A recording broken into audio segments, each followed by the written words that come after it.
Hi there, I'm Ielts Mike, Ielts tutor and examiner. In this video, I'm going to talk to you about the Ielts listening test and some techniques that you can use to improve your score. What should you be doing when the recording starts?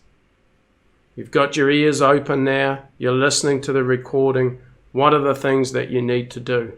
Now, ideally, you should watch my video on pre-listening skills first. That video tells you what to do before the recording starts. This video is going to focus on what to do when the recording actually starts.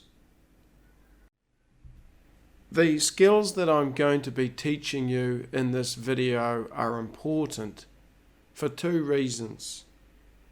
First, so that you can deal with the speed of the recording. And second, so that you can get the correct answers. There are 7 things that you want to be doing during your listening test. I'm going to briefly introduce these and then I will go into more detail about each one. You want to be establishing the context. You want to know what the recording is about and what the topic is. You want to be listening for key words. These give you information about this context. You want to listen for signpost words which signal changes in the direction of the topic. You want to be listening for key words from the questions and also synonyms of these key words. You want to be working on the current question but also looking ahead to the next question. This is because all the answers come in sequence and you want to stay in sequence. If you miss an answer, sometimes you want to just skip this answer and move on to the next questions. You need to be careful of distractors or incorrect answers.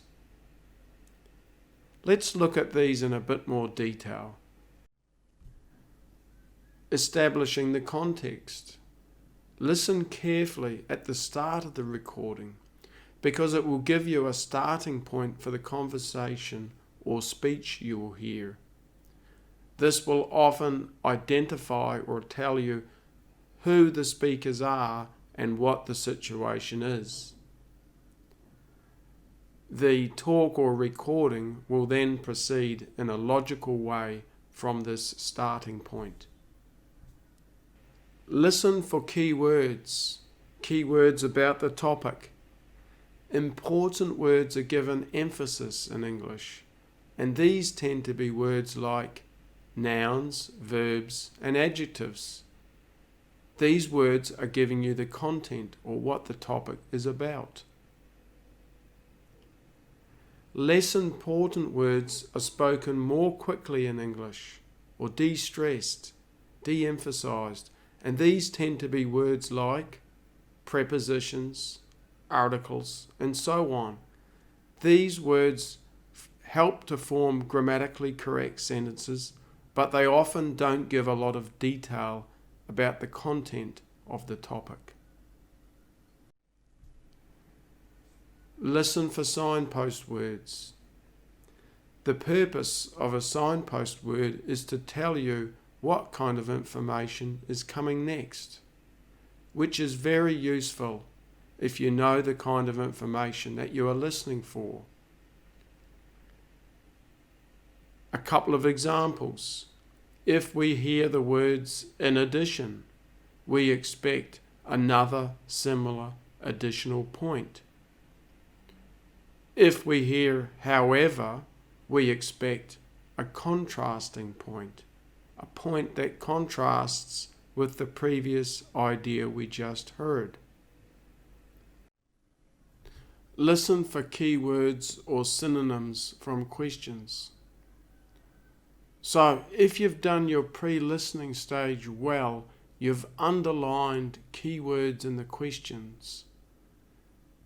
Now, when the recording is playing, you want to be listening out for those keywords, but you also want to be listening for synonyms of those keywords, because we may not always hear the key word.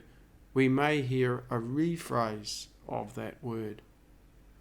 For example, if the question contains the word difficult, you might hear hard or challenging on the recording.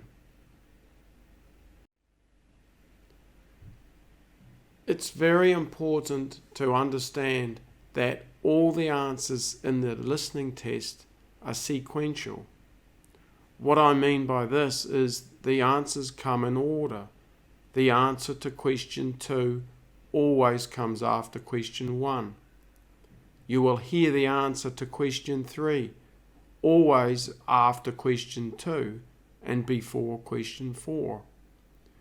Now, because of this, it's very important that you stay on the current question so that you can get the answer to the current question.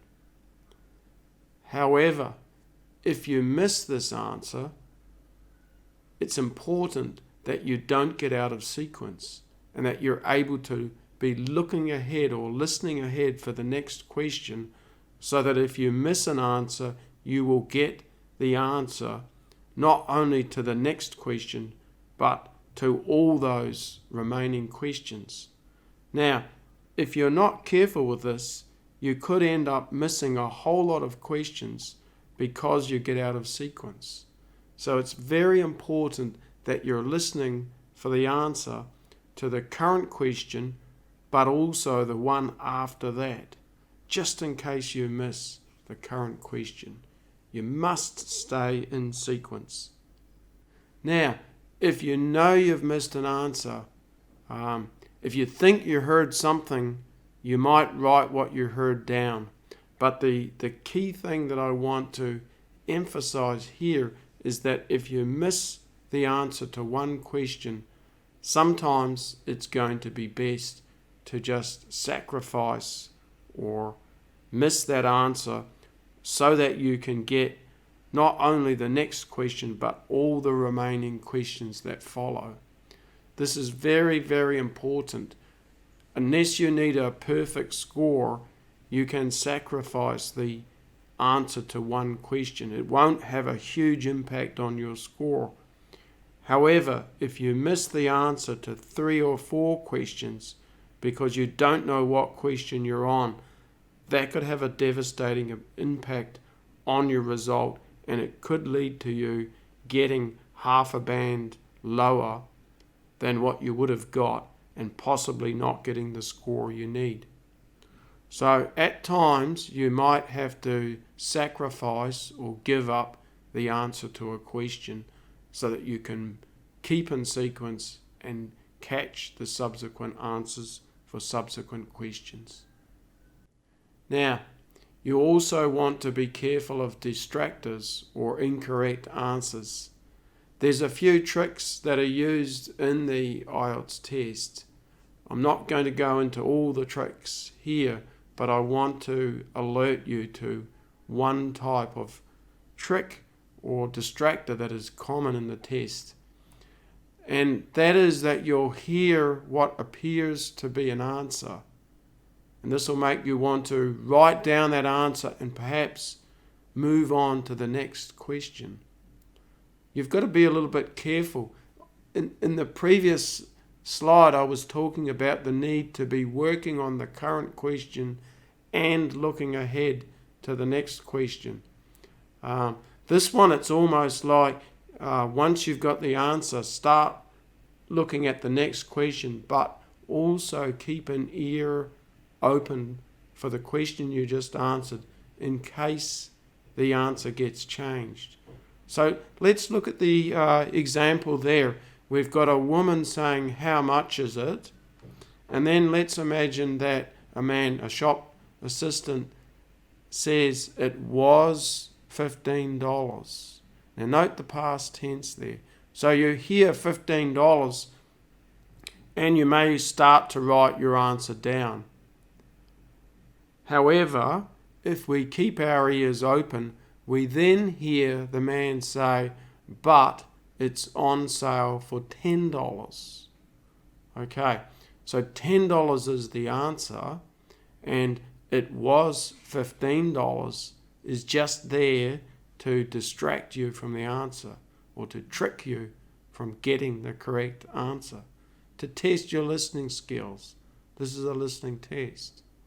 Okay, so we want to be listening out for answers, and when we catch the answers, we want to be writing those down, but we must listen out for changes, for changed information. Alright, so that gives you an idea of what you should be doing during the listening test.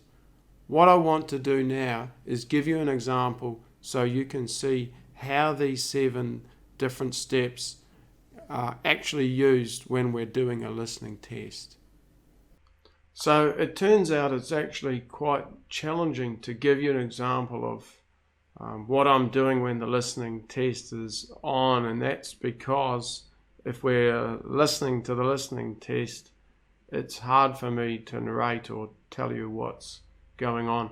So what I'm going to do is use this document that you can see now to kind of help with this process. So we've got our skills up here, the things we should be doing while we're listening. I'm going to get rid of these last 2. You should do these, but I'm not going to be giving instances of missed answers or and there aren't any distractors in here, so I'm just going to take these 2 out. They are important, so we'll get rid of those. And then what we're left with are these skills up here that we should be practicing during this listening part. So just quickly, we should be trying to build up the context. We can see it is about The Simpsons. The Simpsons are a cartoon family, so this helps us to build up the context.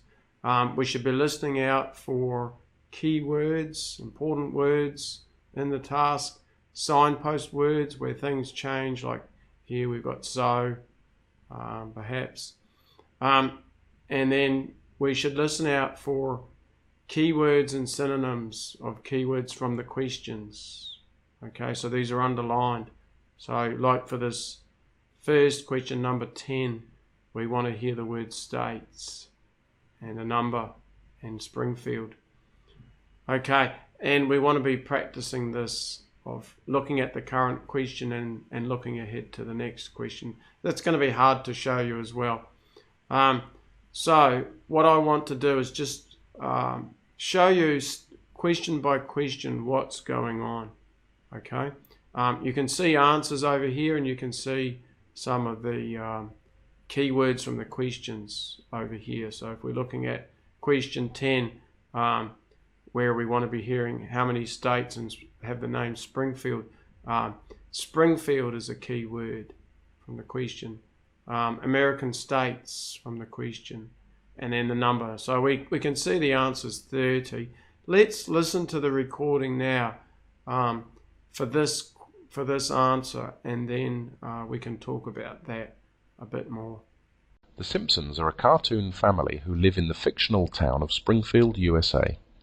There are in fact Springfields in around 30 American states. So essentially, when we hear this part of the recording, we're listening, but when we hear the word Springfield, actually we hear it back here even, we should start paying extra attention. And we hear Springfields, and then we hear in around 30 states. So here's our number, and here's the information that goes with the number. We need to make sure that the number is related to a number of American states. Okay, so that's the information that you want to be catching with this. Okay.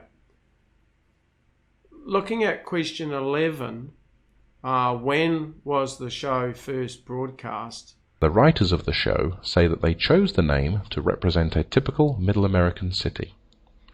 The show started back in 1989. We can see that the answer comes here. We hear the word show, and this is quite typical that you'll hear a keyword first and then the answer comes after it. It can happen in reverse, and we'll see that in a minute, but normally we'll have keywords coming first and then the answer. Now, started back has been rephrased. Well, that's the when aspect over here, or maybe we could say the first broadcast.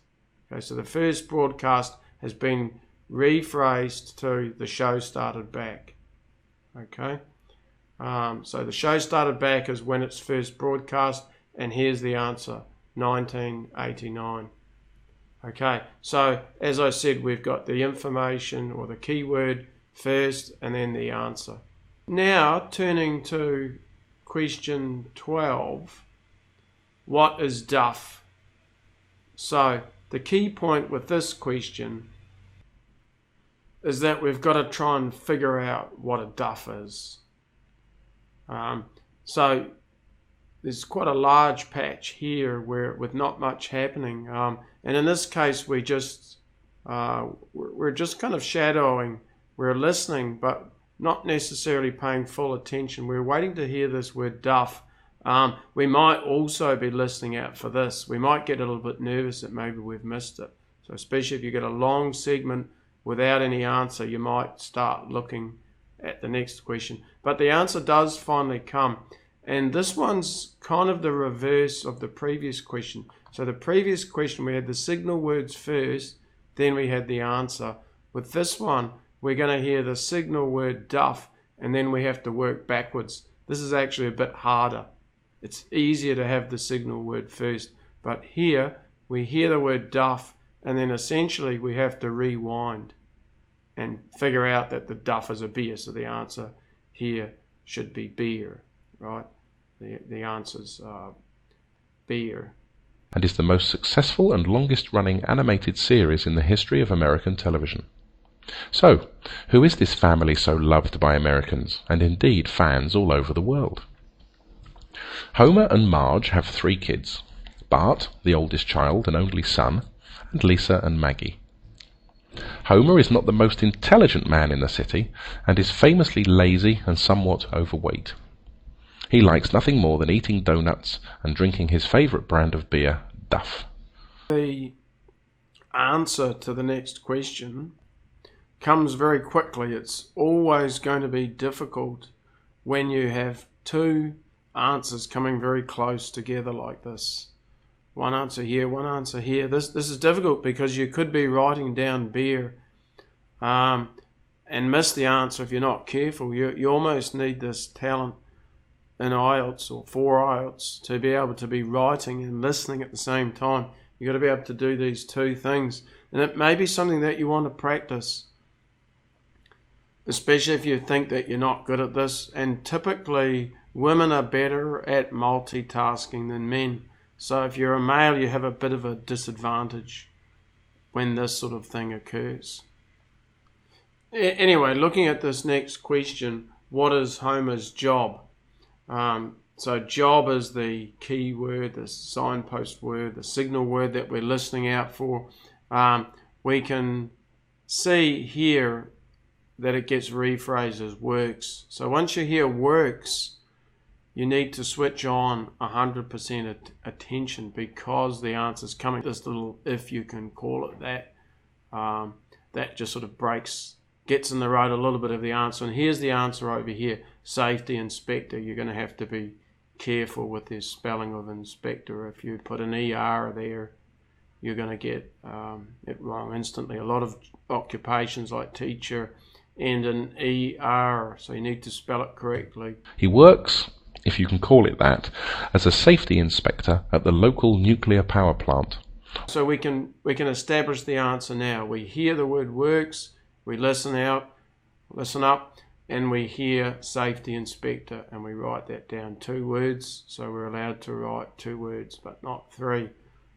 So you better not write a safety inspector. If you copy the article and put 3 words, you're going to instantly be wrong. And that's why it's important to know how many words you want to be writing down.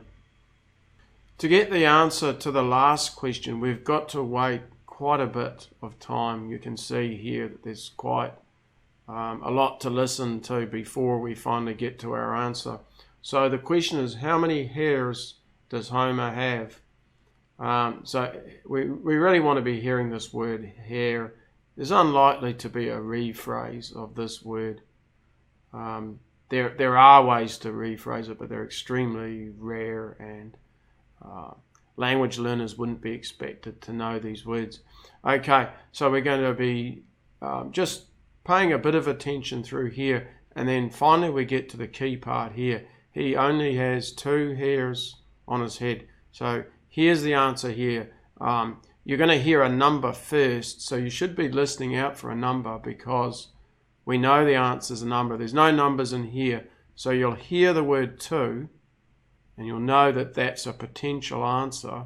Then when you hear the word hairs, it's confirmed. It's confirmed. He only has 2 hairs on his head. So this is a bit like the Duff Bear in some ways. We've got our key signal word here, hairs, and then we've got in front of it the answer. But still, you should be listening for a number as well. So when you hear this word 2, it should be getting you interested. So I think this is not too difficult a question to catch, because you should be listening for a number, and you should be listening for the word hair or hairs. Although he spends most of his time either asleep or looking to find some way of not working.